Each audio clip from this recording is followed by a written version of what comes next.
Nous bénissons notre Dieu pour cette grâce qu'il nous accorde de commencer encore à ce séminaire. Tunabariki Mungu neema kwa kuanza semina Où hii. il veut nous transmettre des grandes richesses au travers de sa parole. Anapenda tupatie utajiri mkubwa kupitia neno Oui, lake. c'est ce matin que j'étais en train de comprendre que la parole de Dieu est vraiment riche.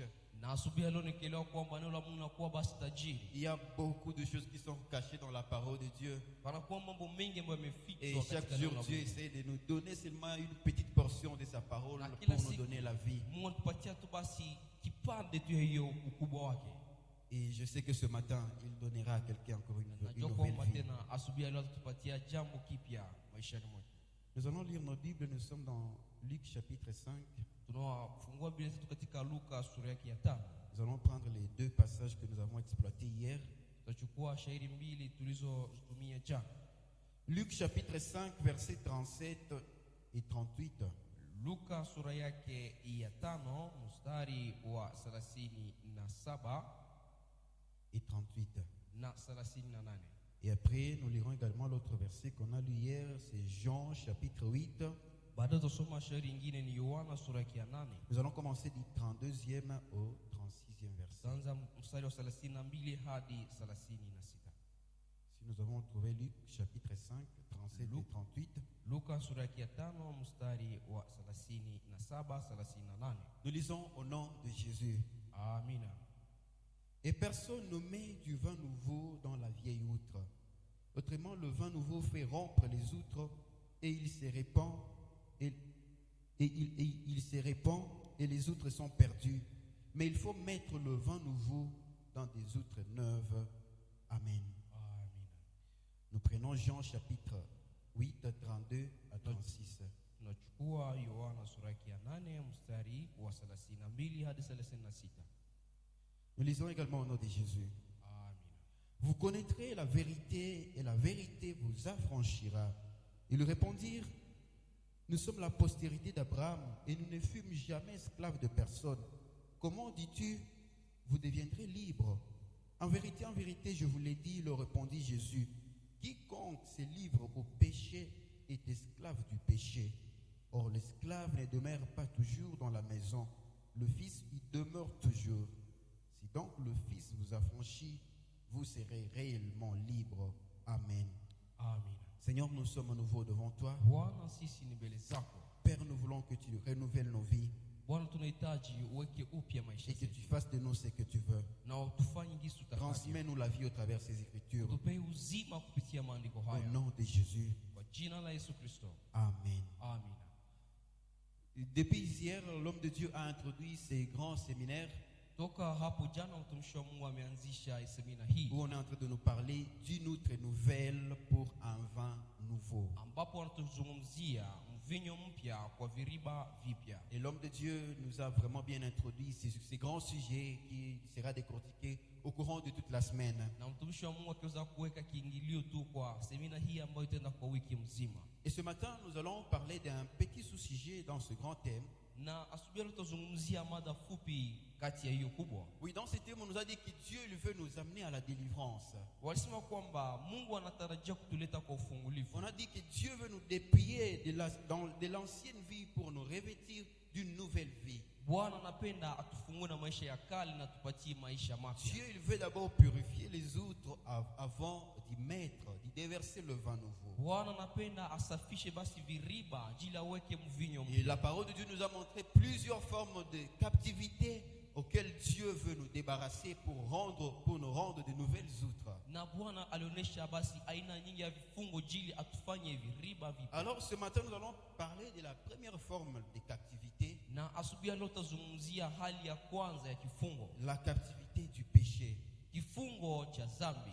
Alors notre sous-sujet et notre sous-thème alors pour ce matin, Na basi mada yetu fupi ya leo, c'est la délivrance de la captivité du péché. kufunguliwa toka kifungo cha dhambi.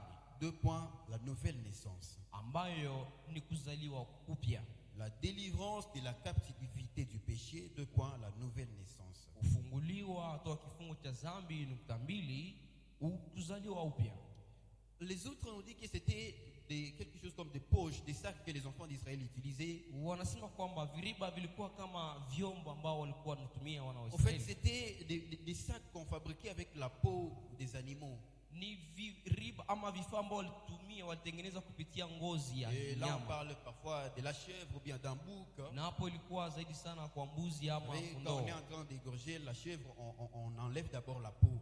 Na unapochinja ng'ombe, samani mbuzi, unaongoa kwanza. Et on nous dit qu'avec cette peau, on était en train de coudre les parties là où il y avait des trous. Et voilà, ça devenait un sac, une poche. Na wanapochukua hiyo ngozi basi wanashona pale panakuwa tundu na inakuwa basi chombo. Et on utilisait ces sacs pour conserver des liquides.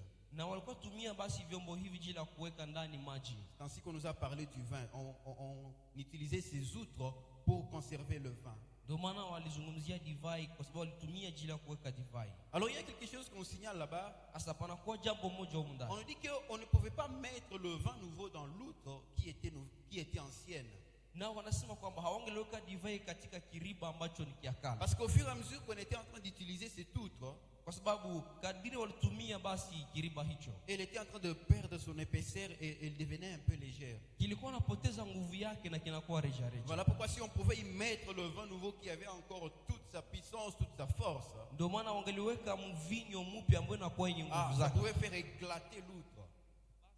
Vinyo hiyo ingelifanya kwamba kiriba kipasuke. Et on nous dit que le vin et l'outre pouvaient directement se perdre. Nasema hata kiriba hata mvinyo basi yote Et ingelipotea. Jésus il est en train de dire aussi, on ne met pas le vin nouveau dans la vieille outre. Na Yesu Kristo anasema hawaweki kama mvinyo mpya ndani ya kiriba cha La kale. parole de Dieu hier nous a montré que quand Jésus parlait de l'outre, quand Jésus parlait des vases, Wakati Yesu Kristo anazungumzia basi chombo, il parle d'une personne, il parle d'une vie de quelqu'un. hapo anakuwa akizungumzia maisha ya mwanadamu. Et Jésus, je vous assure qu'il a beaucoup de richesses, Na Yesu Kristo anatuhakikishia kwamba anakuwa na utajiri mwingi. mais il cherche seulement à qui confier ses richesses. Lakini anatafuta nani atampea utajiri Jésus hiyo. il a beaucoup de choses qu'il veut réaliser, mais il demande toujours s'il y a quelqu'un avec qui il va accomplir sa mission. Anakuwa na mambo mengi ya kufanya, lakini anatafuta nani ndiye atatumia jili Souvenez-vous, atekeleze la Bible mpango dit, wake. Jésus il est en train de dire que la moisson est vraiment grande, mais il y a peu d'ouvriers. Yesu Kristo anakuwa akisema mavuno ni mengi lakini wafanyakazi ni wachache. Oui, il nous parle même de la parabole de quelqu'un qui avait organisé un festin. Anazungumzia vile vile huyu ambaye aliandaa karamu. Celui-ci il avait déjà tout apprêté. Ameandaa kila kitu. Voilà, le repas était prêt. Chakula, vifaa vyote vimekuwa Mais tayari. il a manqué seulement des invités. Lakini akikosa waalika. Dieu, il a beaucoup de richesses qu'il veut nous transmettre. Bwana Mungu anakuwa na utajiri Le vin mwingi nouveau ambao est là atatupatia. disponible. Divai mpya inakuwa Mais hapo Jésus il a tayari. besoin seulement d'avoir de nouvelles outres. Lakini Yesu Kristo Là où anahitaji il va viriba placer ce vipya vin nouveau. ambamo ataweka divai Là où hiyo, il va placer ses richesses. ambamo ataweka basi Là utajiri il va wake, placer tout ce qu'il a, toute cette moisson qu'il a en abondance. ambamo ataweka basi hiyo mavuno yote anayo kwa wingi. Il veut avoir une outre qui est neuve, qui sera solide, qui sera consistante et qui saura conserver ce vin nouveau. Bwana anahitaji kiriba ambacho kitakuwa kenye nguvu, ambacho kitaweza kumiliki basi divai mpya hiyo. Alors une chose à comprendre, Hasa la kuelewa hapa, c'est que bien que Jésus il est à la recherche d'une outre nouvelle, ijapokuwa Yesu Kristo alikuwa akitafuta basi kiriba bien qu'il a kipya, beaucoup de richesses et il a besoin d'une personne à qui le confier, ijapokuwa anakuwa na utajiri mwingi akitafuta atapatia mais nani, il ne se laisse pas tomber dans le piège de prendre maintenant du n'importe quoi pour mettre lakini sa richesse. hata ajikuta katika mtego ya kuchagula aizuru mtu gani. Parfois pour nous les humains, quand on peut avoir un besoin, Sisi wanadamu tunapohitaji kitu fulani, on se dit toujours que bon, celui qui n'a pas, il se contente de ce qu'il trouve. tunasemaka mwenye hana anatoshekana na kidogo nyeko nayo. Mais Jésus-Christ, même s'il a besoin de quelque chose, de la nouvelle outre, Lakini Yesu Kristo japokuwa anahitaji kiriba il kipya, ne va pas mettre son vin nouveau dans n'importe laquelle. hata weka divai yake katika kiriba aizuru gani. Alors il nous a dit qu'il veut avoir des outres qui sont neuves, qui sont nouvelles, Kwa hiyo basi anahitaji kiriba ambacho ni qui kipya, sont purifiées, ambacho kimetakaswa, qui sont débarrassées de toute forme de captivité. ambacho kimefunguliwa na vifungo vyote. Voilà pourquoi Jésus il a dit que non, il veut nous délivrer de toutes les formes de captivité pour nous rendre des outres neuves, des outres nouvelles. Ndio maana Yesu sema napenda niwafungue toka vifungo vyote ili muwe viriba vipya. Même pour ce festin dont nous avons parlé, Hata kwa karamu hiyo ambayo on nous dit tumezungumzia, que le maître, quand il avait vu bon, les invités qu'il avait à qui il avait donné ses invitations n'était pas venu, Asema yule mkuu wa karamu alipoona kwamba aliko watu hawakuweza il kujibia, a dit ok, allez sur tous les carrefours et appelez tout le monde qui sera disponible. akisema basi nini kwenye vibalabala na mwalike yeyote ambaye atakuwa Mais tayari. néanmoins, on n'avait pas aussi pris tout le monde. Lakini hapo hawakuchukua tena watu wote. On a dit qu'il fallait que ceux qui puissent être dans la salle, qu'ils puissent avoir l'habit de noces. Walisema kwamba yule ambaye atajikuta katika chumba cha karamu inabidi awe C'est na ce qui vazi leur la rendait karamu. aussi des outres disponibles pour participer à ce festin. Inamaanisha ilibidi viriba vipya ajili ya kuhudhuria kwa karamu hiyo. L'offre de Dieu est devant tout le monde. Basi aliko ya Mungu imepewa kwa watu wote. Mais il ne va pas te prendre comme ça tel que tu es. Lakini haitakuchukua jinsi ulivyo tu. Il veut d'abord te débarrasser de la captivité. Anahitaji kwanza kufungue na vifungo vyote. Jésus ne peut pas bâtir sur une fondation que lui-même n'a pas érigée. Yesu Kristo hawezi kujenga kwa msingi ambao si mwenyewe Il mwanzilishi. veut se rassurer que quand il veut marcher avec une personne, quand il veut utiliser une personne, Anahitaji kwamba anapopenda kutembea na mtu il fulani, veut se rassurer que celui qui a commencé. anahitaji kwamba hakikisho yeye ndiye mwanzilishi wa kazi C'est un hiyo. grand danger si on peut ériger sa maison sur une fondation qu'on ne sait pas qui l'a placée. Ni hatari kubwa wakati unaweza kujenga nyumba yako kwenye msingi ambao Après hujui un nani temps, alianza. peut-être ça risquera de te causer des problèmes Kwa dans la sababu kwa muda construction. fulani inaweza kuletea tatizo. Et Jésus, quand il veut marcher avec quelqu'un, il veut commencer avec la personne Na à Yesu zéro. Kristo anapoanza safari na mtu inabidi yeye mwenyewe awe msingi wa safari hiyo. Aujourd'hui, nous sommes en train de parler de la délivrance de la captivité du péché. Leo tunakuwa tukizungumzia ufungulivu wa hiyo kifungo cha dhambi. En fait, le péché, c'est la première captivité qui lie la vie de l'homme. Unajua dhambi ndiyo basi kifungo cha kwanza kinachomfunga mwanadamu. Et la parole de Dieu était en train de nous montrer que notre Dieu, c'est un Dieu saint. Na neno la Mungu linatuambia kwamba Mungu wetu ni Mungu mtakatifu. Et il ne peut jamais avancer avec quelqu'un qui est encore dans le péché. Na hawezi kufanya safari na mtu ambaye bado akiwa ndani ya Dieu, dhambi. il est saint. La sainteté et le péché ne peuvent jamais cohabiter. Utakaso na dhambi haziwezi kuishi fasi moja. Il ne peut pas mettre le vin nouveau dans une outre qui est encore sous la captivité du péché. Hawezi kuweka divai yake mpya katika kiriba ambacho kinakuwa kimefungwa. Voilà pourquoi c'est mieux de comprendre cette captivité-là et comment s'en débarrasser pour devenir déjà une outre prête à recevoir le vin nouveau. Ndio maana inabidi uelewe basi kifungo hicho ili uweze kujiondoa, ujifungue na hapo uwe kiriba kipya. Le péché tire son origine de la désobéissance de nos premiers parents, Adam et Ève. Basi chanjo ya dhambi ambayo ilitokana na kutokutii uasi ya wazazi wetu wa kwanza Adamu na Hawa. Dieu, il a créé ces hommes, vraiment c'était des hommes droits. Mungu aliumba wanadamu hawa wakiwa wakamilifu. Et Dieu lui-même il témoigne, il dit que non, moi j'ai créé l'homme droit, mais c'est lui-même qui s'est cherché des détours. Na Mungu mwenyewe anashuhudia akisema nilimuumba mwanadamu akiwa sawa, lakini mwenyewe ametafuta basi njia za kupotoka. Le péché vient, c'est quand l'homme il a prêté son oreille, il a prêté son attention à la voix de l'ennemi, à la voix du diable. Dhambi inakuja wakati mwanadamu amepea sikio lake kwa sauti ya adui shetani. Le diable qui dit à l'homme, non, tu dois manger de ce fruit du jardin. Shetani alikuja sema inabidi sio kule matunda ya mti hii. Parfois nous parlons de cela seulement comme une petite histoire. Hein? Mara fulani tunazungumzia hiyo kama tu historia Mais ndogo. comprenons que c'était ça l'origine de tous les maux qui rongent la terre Lakini aujourd'hui. tuelewe kwamba kupitia hiyo hatua ndipo C'était basi ça sababu ya l'origine mateso yote. de toutes les mauvaises choses que nous voyons aujourd'hui. Hiyo ilikuwa basi kiini ya mateso Je ne yote sais pas si cette tunayojua. histoire s'était passée dans combien de minutes seulement. Sijui kama tendo hili lilipitia kwa dakika Peut-être ngapi. c'était même moins de 30 minutes. Saa zingine ilikuwa basi kwa dakika Parce que 30. cette conversation, c'est seulement quelques versets dans Genèse chapitre 3. Kwa sababu mazungumzo hii ni shairi fulani tu katika hiyo Le kitabu cha diable qui Mwanzo. vient, il trouve Ève. Ibilisi anamkuta Hawa. Il lui dit, est-ce que Dieu réellement vous a dit de ne pas manger de l'arbre, Anamuuliza, de ce je, fruit? Mungu amesema kweli msikule matunda ya mti hii? Et voilà Ève qui répond, non, non, Dieu nous a autorisé de manger, mais sauf l'arbre là qui est au milieu du jardin. Na Hawa anamjibu ameturuhusu tukule matunda yote lakini hapana kwa hiyo Et katikati. le serpent qui lui dit, non, non, Dieu savait qu'une fois vous allez manger, vous allez être comme lui. Na Ibilisi anamwambia alijua kwamba mkikula mtakuwa kama yeye. Et on nous dit que Ève, elle a vu que c'était beau à voir, Ah, c'était hapo. aussi, ça lui donnait l'appétit. Biblia inasema kwamba akipata hamu ya kukula tunda C'est une hiyo. petite histoire peut-être qui n'a pas duré même 20 minutes. Hein. Saa zingine historia hii ama hatua hii haikufanya hata Mais dakika comme 20. c'était déjà le péché, la désobéissance, lakini kuna kisi ilikuwa uasi. Voilà, les répercussions continuent à se faire voir jusqu'aujourd'hui après des milliers d'années. Tazama sasa matokeo ya hiyo uasi inaonekana hata leo. Et donc kisha le miaka nyingi. péché, peu importe sa grandeur, peu importe sa taille, Inamaanisha dhambi c'est haijalishi une kimo yake. captivité qui peut détruire, qui peut ruiner toute une vie. Ni kifungo ambacho kinaweza kuharibu maisha mzima ya Seulement mwanadamu. cette petite décision que Ève avait prise avec Adam aussi. Kutokana tu na hiyo msimamo ambayo Adamu na mke wake Et voilà, walichukua. Dieu il a dit, et même votre descendance, elle est éloignée de moi. Elle est sous cette captivité. Mungu akisema hata uzao wenu utakuwa chini ya kifungo hicho. C'est Paul qui est en train de dire dans 1 Corinthiens chapitre 15, le 22e verset. Hapo Paulo anasema katika Wakorintho wa kwanza Il sura dit ya que 15. tous, ils sont morts en Adam. Anasema sote tumekufa kupitia Adamu. Donc au travers d'Adam, toute l'humanité venait déjà de trouver, d'être sous la captivité du péché. Inamaanisha kupitia Adamu ulimwengu mzima ulikuwa umefungwa chini ya dhambi. Alors, comprenons une chose, c'est qu'on n'est pas pécheur parce que directement on a fait quelque chose.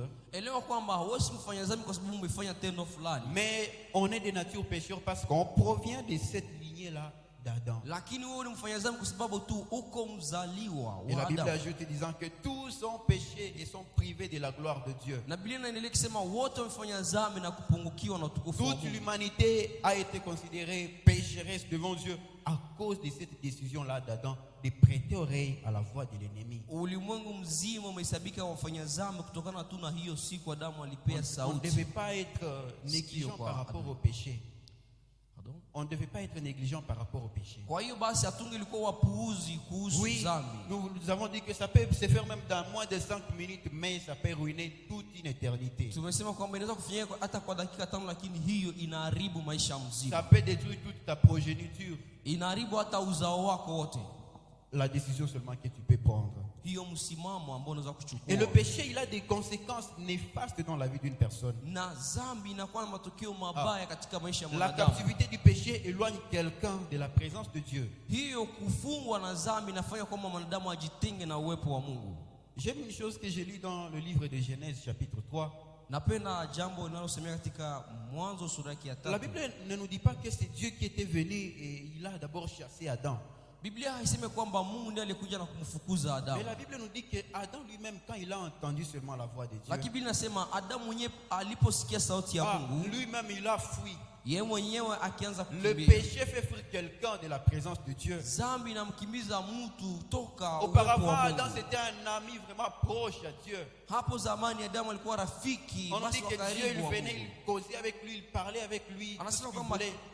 magharibi walikuwa wakizungumza pamoja na Mungu. Mais ce jour, quand il était déjà pris par la captivité du péché, c'est lui-même qui avait fui. Lakini hiyo siku alipochikwa na dhambi, basi Il s'est mwenyewe trouvé maintenant akikimbia. incompatible avec Dieu. Akiona kwamba haambatane, Ne pensons pas que nous serons utilisés par Dieu tant que nous sommes encore sous la captivité du péché. Tusifikiri basi kama tutatumikishwa na Mungu ikiwa bado tunafungwa Ne na pensons dhambi. pas que Dieu va nous confier sa mission tant que nous sommes encore sous la captivité du péché. Tusizani kwamba Mungu atupatia kazi yake Nous wakati bado serons tunafungwa na dhambi. incompatibles avec lui. Hapo hatutaambatana na Nous yeye. ne saurons pas marcher avec lui. Na tutajua namna gani Adam, kusonga c'était mbele un pamoja grand naye. serviteur de Dieu.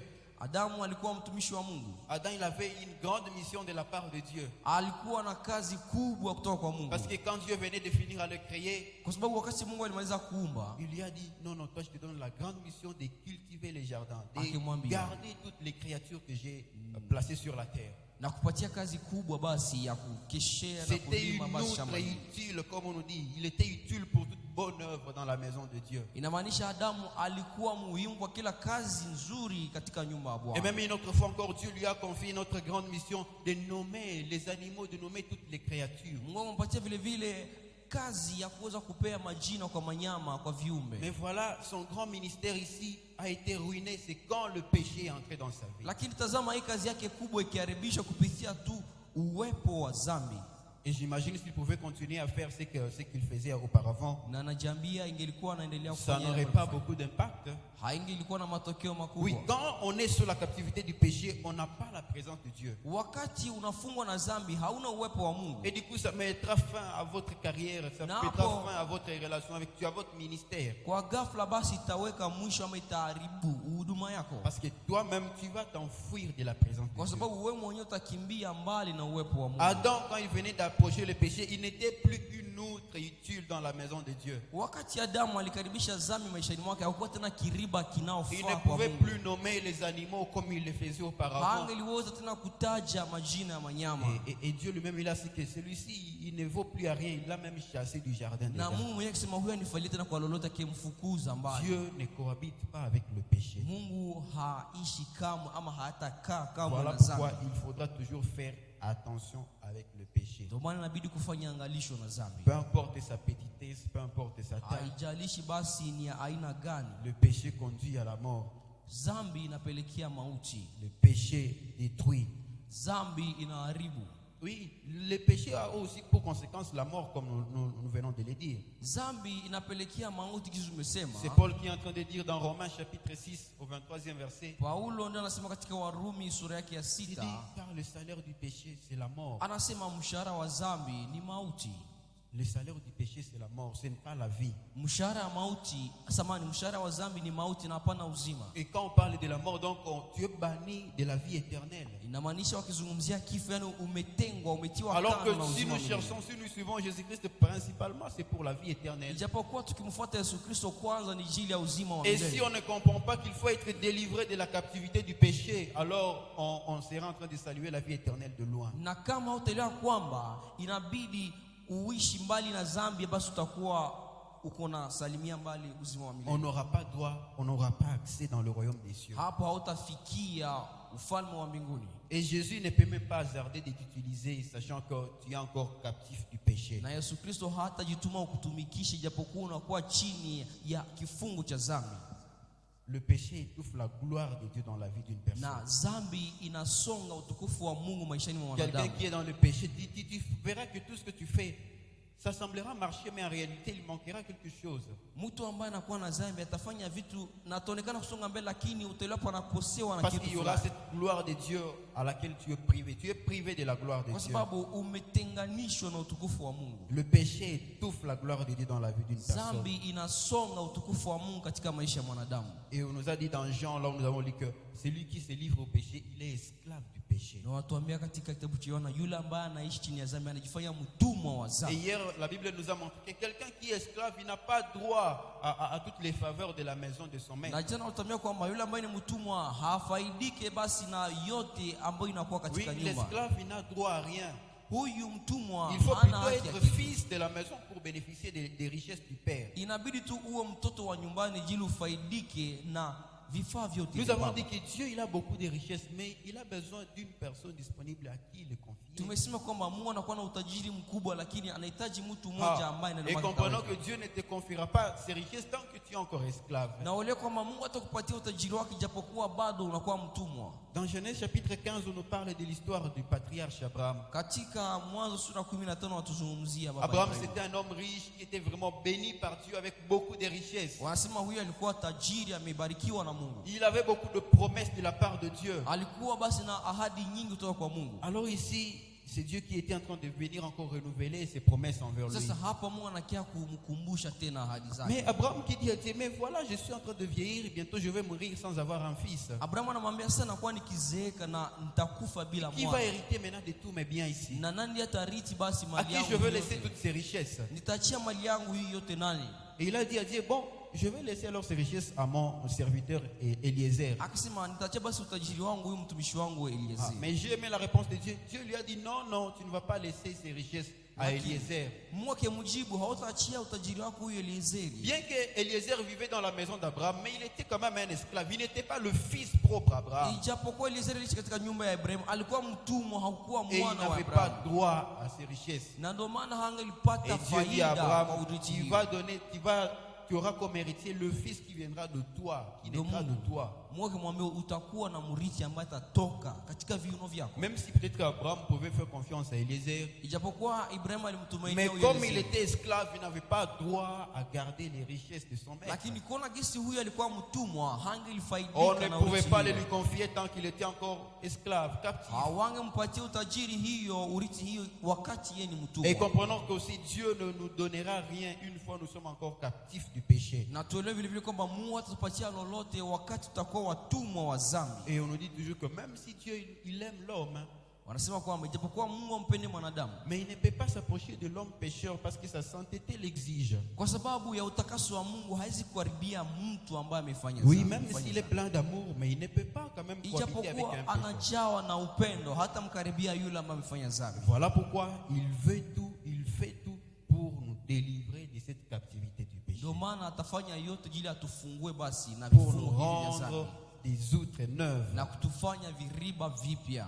Ah, nous allons voir c'est quoi la solution maintenant à cette captivité du péché. Basi tutaenda kuona suluhisho zidi ya Parce que nous avons kifungo compris que hiki le cha péché, dhambi. c'est vraiment un lien qui bannit quelqu'un de la présence de Dieu. Tumesema kwamba dhambi ni kifungo ambacho kinamtenga mtu na uwepo wa Ça nous Mungu. rend des outres anciennes.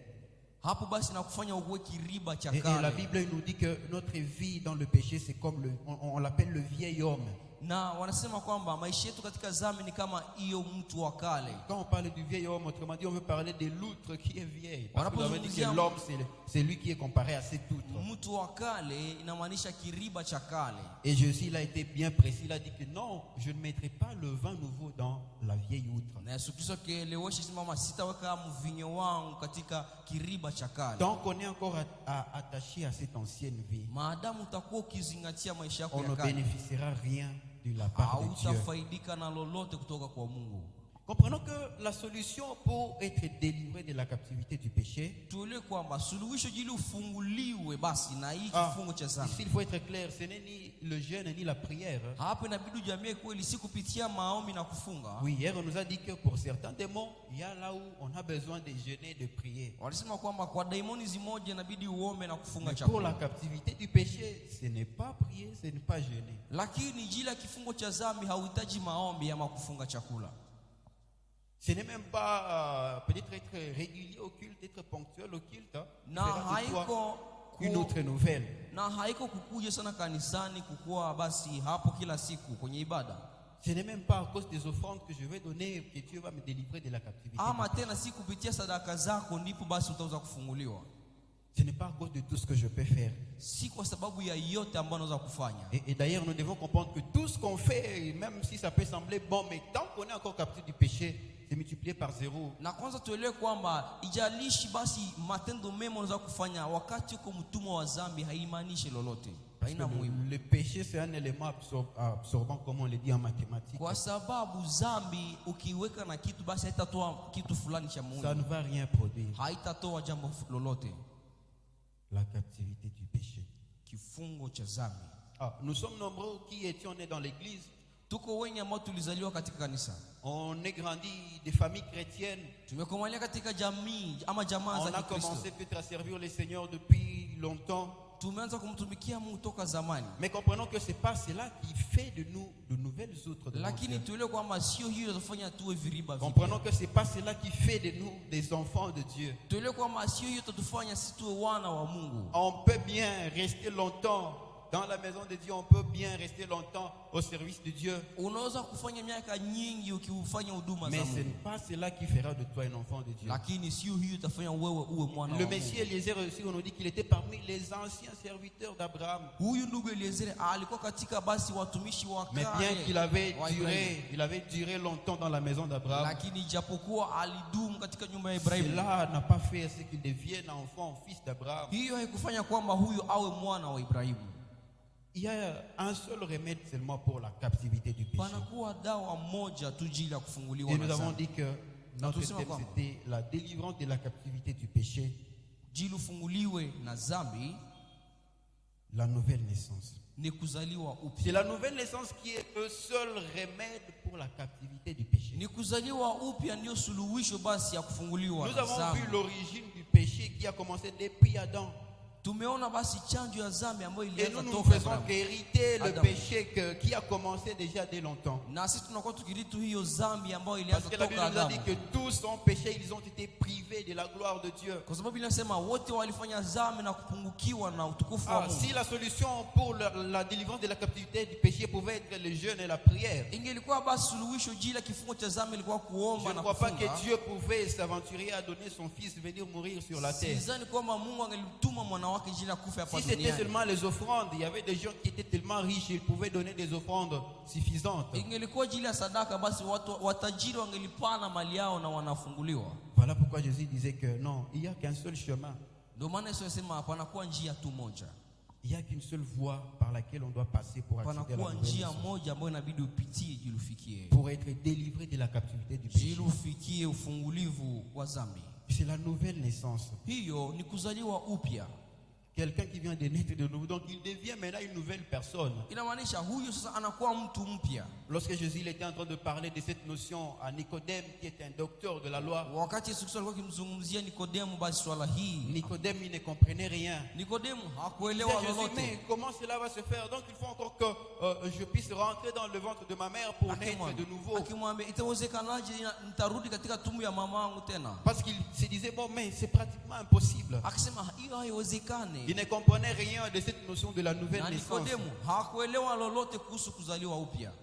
Mais c'est ça l'unique voie pour accéder à la Lakini, nouvelle naissance, pour être une nouvelle outre, une nouvelle créature devant Hiyo Dieu. ndiyo njia moja jili ufikie kufunguliwa na dhambi, ukuwe kiriba kipya. Si l'on veut être une autre nouvelle, la Bible nous dit qu'il faut revêtir l'homme nouveau. Ukipenda kuwa basi kiriba kipya inabidi uvae utu upya. On peut quand même lire ce passage. On est dans Éphésiens chapitre 4. Tusome hiyo Waefeso sura yake ya 4. Nous allons prendre quelques versets là-bas. Nous allons commencer du 22e Tutachukua mstari au 24e verset. mstari wa 22 hadi 24. Éphésiens chapitre 4, versets 22 à 24. Waefeso sura yake ya 4 mstari wa 22 hadi 24. Eu égard à votre vie du passé, du vieil homme qui se corrompt par la convoitise trompeuse, et à être renouvelé dans l'esprit de votre intelligence, et à revêtir l'homme nouveau, créé selon Dieu, dans une justice et une sainteté que produit la vérité.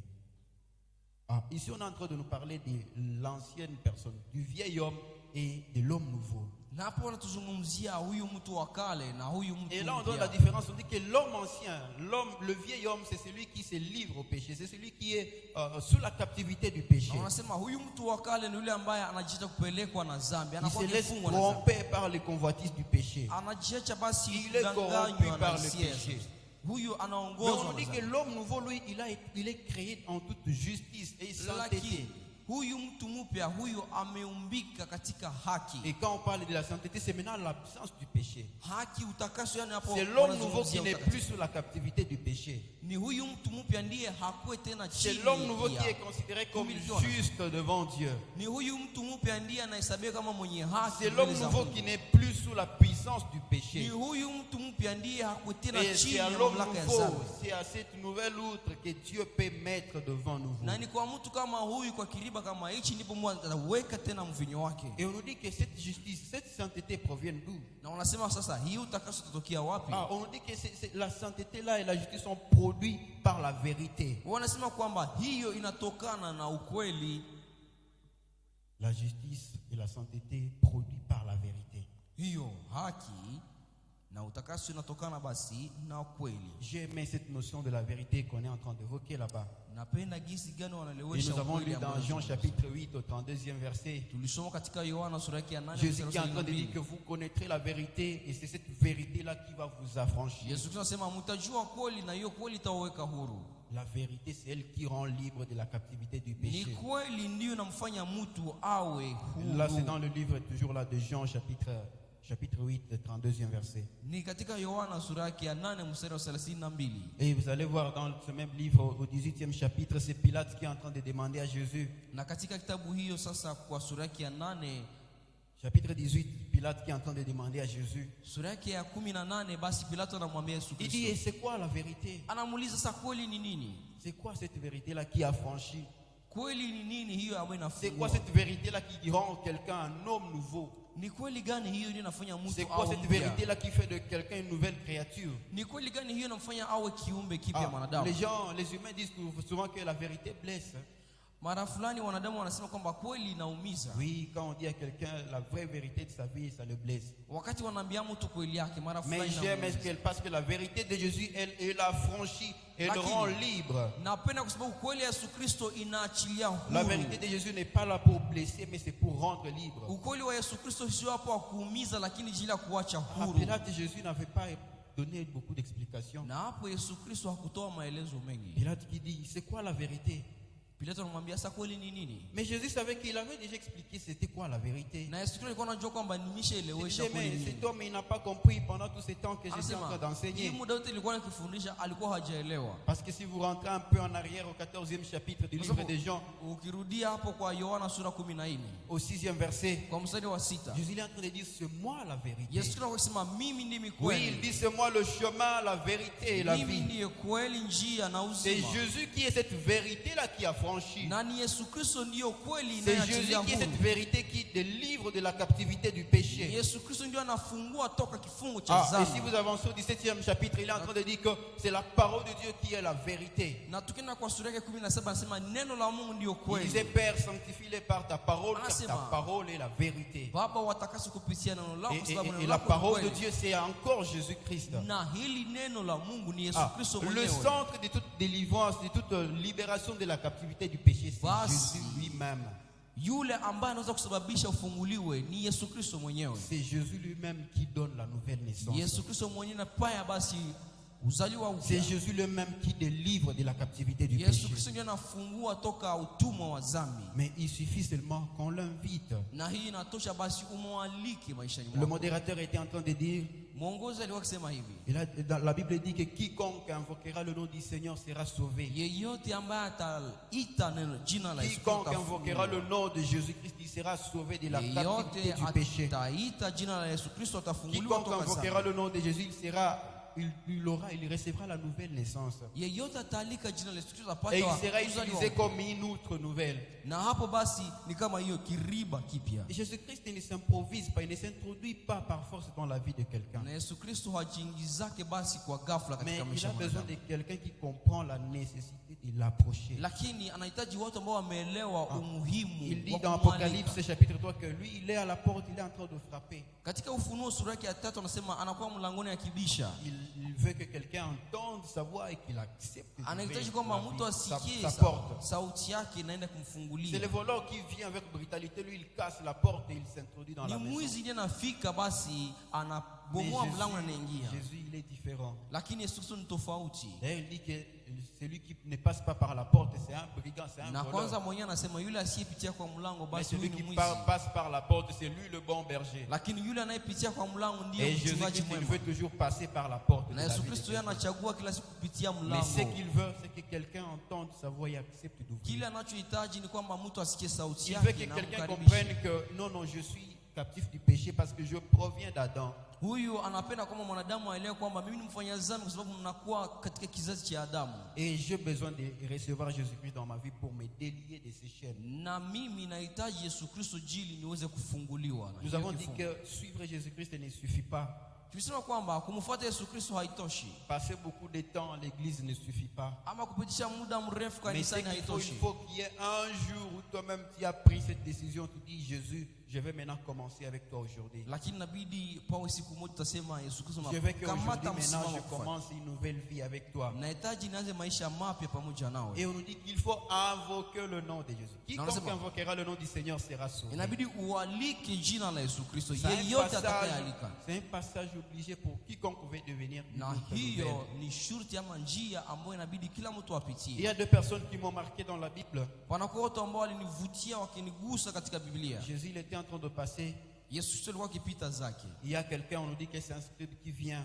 Wanasema kulikuwa mwandishi mmoja Il dit, ambaye Seigneur, je vais te suivre partout où tu iras. akikuja sema Bwana Yesu utakufanya Je vais vraiment faire route avec toi. basi mimi nitafanya safari pamoja Mais nawe. Jésus lui a dit, non, non, monsieur. Yesu Kristo akamwambia hapana Les Bwana. nids les oiseaux ont plutôt des nids. Wanasema mandege zinakuwa na chicha zao. Les renards ont des tanières. Na mbweha zinakuwa basi na tundu Mais zao. le Fils de l'homme, il n'a pas où reposer sa tête. Lakini mwana wa Adamu hana wa kuweka Ah, kichwa. malheureusement, cette personne n'avait rien compris. Na huyu mtu Il hakuelewa. a dit, ah bon, donc ce monsieur n'a pas de maison. Ok, Ok, je les laisse Akasema aller. huyu mwandishi sema sasa huyu ana nyumba, Je les sitaenda laisse naye wapi? partir. Naomba aache ende zake. Il n'a pas compris ce que Jésus voulait. Hakuelewa kile ambacho Yesu Kristo alimaanisha. Jésus n'a pas besoin des gens qui vont le suivre pour marcher avec lui. Yesu Kristo hahitaji watu ambao watamfuata tu. Il n'a pas besoin de quelqu'un qui va seulement le suivre partout où il va. Hahitaji tu mtu ambaye atakuwa pamoja naye mahala Mais pote. j'aime quelqu'un qui avait compris ce que Jésus veut faire. Lakini palikuwa yule ambaye Ah, alielewa. Zaché, il était sur un sycomore. Yesu Zakayo alikuwa kwenye Il avait seulement mkuyu. l'envie de voir Jésus. Alikuwa tuna haja ya kumuona Mais Yesu Jésus lui a Kristo. dit quelque chose de bien.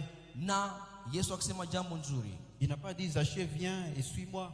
Hakusemaka Zakayo kuja unifuate. Mais il a dit Zaché, je veux entrer dans ta maison. Lakini sema Zakayo napenda Je niingie veux que tu kwako. m'approches chez toi. Napenda niingie nyumbani kwako. Ah, la maison de Jésus, c'est dans ma vie. C'est mon cœur qui est la maison Inamaanisha de Jésus. nyumba ya Yesu Kristo ni Jésus ndani lui ya a dit, roho je n'ai pas yako. où demeurer. Yesu kusema sina Il a wapi dit à kwa ce monsieur, kuishi. je n'ai pas où reposer ma tête. Akimwambia sina wa kuweka Il kichwa. voulait que ce monsieur dise, viens alors chez moi, viens habiter chez Yesu moi. Kristo alipenda amsikie anasema basi kuja Mais mimi celui-ci nitakuwa a dit, nyuma bon, yako. comme tu n'as pas où aller, alors continue ta route. Lakini huyu kwa sipo kuelewa akisema basi Jésus, nenda zako.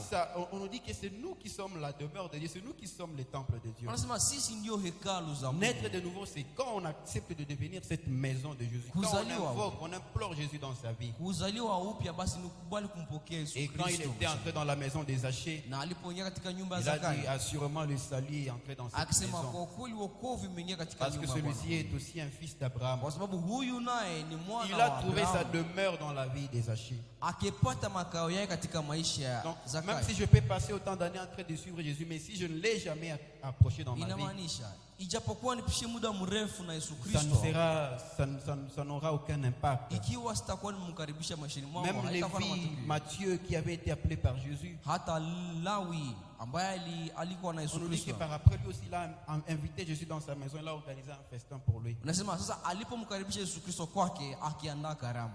Donc Jésus, il a besoin d'entrer dans nos vies Inamaanisha Yesu Kristo anahitaji aingie maishani pour mwetu. nous rendre de nouvelles outres. Jili atufanye viriba vipya. Oui, Jésus, il a tout fait ce qui mérite notre libération. Yesu Kristo alifanya yote inayofaa jili tufunguliwe. Il s'est donné lui-même. Yeye mwenyewe kajitoa kama Il a sadaka. donné sa vie à notre place. Akipea uzima wake kwa nafasi yetu. Il s'est donné à la croix pour nous sauver. Akijiweka Parce qu'on kwenye nous dit que msalaba. l'unique jili solution tu. pour le péché, Dieu il veut voir seulement le sang. Kwa sababu suluhisho moja jili dhambi isamehewe Il ni veut voir damu. le sang qui est sans péché, qui est sans Anapenda faute. aone damu isiyokuwa na Et hatia. ce n'est que Jésus-Christ qui a donné son sang. Na ni Yesu Kristo mwenyewe Ce n'est alipea que damu ce yake. sang-là de Jésus qui est capable de délivrer quelqu'un de la captivité. Na ni du hiyo péché. damu ya Yesu Kristo inakuwa na uwezo wa kufungua mtu toka Et vifungo. on nous dit qu'à la croix, notre vieil homme, il a été cloué avec Na Jésus unasema à la kwamba croix. kwenye msalaba huyo mtu wetu wa kale alitundikwa. On nous dit que Jésus, il a brisé, il a effacé l'acte qui nous condamnait. Na unasema kwamba akiweza kupasua kikaratasi ambacho kilikuwa Le kinatuhukumu. diable ne veut pas que nous puissions connaître cette vérité. Na ibilisi hapendi tujue Et kweli Jésus dit, hiyo. c'est seulement la vérité qui va vous affranchir. Na Yesu akisema mkijua kweli basi Il a kweli déjà itawacha tout payé, huru. il a déjà payé la rançon de chacun de nous. Tayari Yesu Kristo amelipa gharama. Il suffit basi seulement kwa kila que je mtu. connaisse cette vérité, que je dise, ah, je suis enfin libre. Inatosha tu uelewe kweli hiyo na uelewe kwamba uko tayari. Et c'est Paul qui dit, et par là, le péché n'aura plus de force sur vous, n'aura Na plus la hapo. puissance dans votre vie. Hapo ndipo Paulo anasema ukishaelewa kweli hiyo dhambi haitakuwa na ujuu maishani mwako. Il dit que le péché n'aura plus de pouvoir sur nous. Anasema dhambi haitakuwa na mamlaka juu yako. Parce qu'enfin, notre vieil homme, il a été condamné. Kwa sababu huyo mtu wetu wa kale amesulubiwa. Il suffit seulement que je décide. C'est une décision personnelle. Hiyo inatosha tu basi niamue. Même si Kuamua j'ai kwa déjà binafsi. passé autant d'années, mais si je comprends que je n'ai jamais pris cette décision, Ijapokuwa nimefanya miaka nyingi kanisani, lakini nikielewa kama sijawahi kuchukua msimamo huo, c'est une bonne occasion de la prendre basi muda mwafaka ni pour huu. devenir une autre nouvelle devant Dieu. Jili uwe kiriba kipya mbele za Mungu. Je me rappelle moi-même aussi, j'avais un jour pris cette décision. Nakumbuka hata nami binafsi nikichukua msimamo Ah, hiyo. c'était un avant-midi, je rentrais à la maison. Ilikuwa kabla mchana Je me suis nikirudi dit, mais nyumbani. enfin, où est-ce que je suis en train d'aller? Nikijambia sasa niko nenda wapi? Je ne me laisserai pas masquer par tout ce que j'ai fait, par tout ce que peut-être je suis. Na sikujacha Mais je me suis dit, il faut que je Kutokana na yote décide, je le confesse de ma bouche aujourd'hui, que je reçois Jésus dans ma vie. nikisema wacha nitamke mimi mwenyewe kwa kinywa changu kwamba Et je nampokea Yesu l'avais fait. Kristo. na nikifanya Et hivyo j'avais cru que Jésus il m'a donné maintenant une nouvelle vie. na nikiamini kwamba Et Yesu je Kristo sais amenipatia qu'aujourd'hui je suis uzima, son enfant. na sasa mimi ni mwana Parce qu'il dit wake, que quiconque invoquera son nom sera sauvé. kwa sababu anasema yeyote ambaye atalika jina lake ataokolewa. On nous dit que c'est la plus grande décision pour laquelle il ne faut même pas avoir honte. Wanasema kwamba hiyo ni msimamo mkubwa ambao haibidi Il ne uone faut pas se aibu laisser influencer par qui que ce soit. na haibidi uvutiwe na mtu Il ne faut yoyote, pas avoir peur ni honte de qui que ce na soit. haibidi uwe na aibu Parce que ama c'est pour haya ta kwa mtu vie. fulani, kwa sababu hiyo ni maisha yako. Personne ne peut prendre cette décision à ta place. Hakuna ambaye ataamua kwa nafasi yako. On ne sera pas sauvé parce que son parent est sauvé. Hautaokolewa kwa sababu mzazi wako ameokoka. Personne ne peut se dire que je reçois Jésus dans la vie de tel. Non, non, c'est Hakuna mtu chacun anasema personnellement. nampokea Yesu Kristo ndani ya maisha ya fulani. Devant Hapana. Dieu, chacun est seul. Inabidi mmoja achukue msimamo Il hiyo. suffit que mon cœur prenne cette décision. Inatosha roho yangu De ichukue me dire que msimamo. je ne veux plus être esclave du péché. Na nijiambie sipendi tena niwe mtumwa wa Je ne dhambi. veux plus être captif du diable. Sihitaji niwe mtumwa Mais wa je veux ibilisi. être une autre neuve. Lakini napenda niwe kiriba Je veux kipya. que Jésus entre dans ma vie. Nahitaji Yesu Kristo aingie Je ne maisha vais pas yangu. seulement continuer à le suivre derrière, Sitamfuata tu mais je veux nyuma, qu'il soit en moi lakini napenda aishi et ndani que je mwangu, devienne son enfant. nami niwe mwana wake. La délivrance de la captivité du péché. Kufunguliwa kutoka kifungo C'est cha dhambi. possible qu'on puisse être délivré du péché. Inawezekana ufunguliwe na Et dhambi, le remède est là. na dawa inakuwa hapo. Accepter Jésus-Christ, accepter la nouvelle naissance. Kumkubali Yesu Kristo, Que Dieu nous uzaliwa bénisse, upya. qu'il bénisse sa parole. Mungu abariki neno lake. Je dis au début que la parole de Dieu est tellement riche. Tumesema kwamba neno la Mungu ni tajiri Et donc sana, la réserve de l'Éternel est encore pleine. na gala ya Yesu Kristo inakuwa Il a imejaa encore tu, beaucoup de richesses qu'il va nous transmettre. na au courant panakuwa de la utajiri semaine. tena nyingi ambazo tupatie kupitia Que Dieu nous wiki. bénisse, nous laissons la place à l'homme Mungu de Dieu. atubariki na tuachie nafasi mtumishi wa Mungu.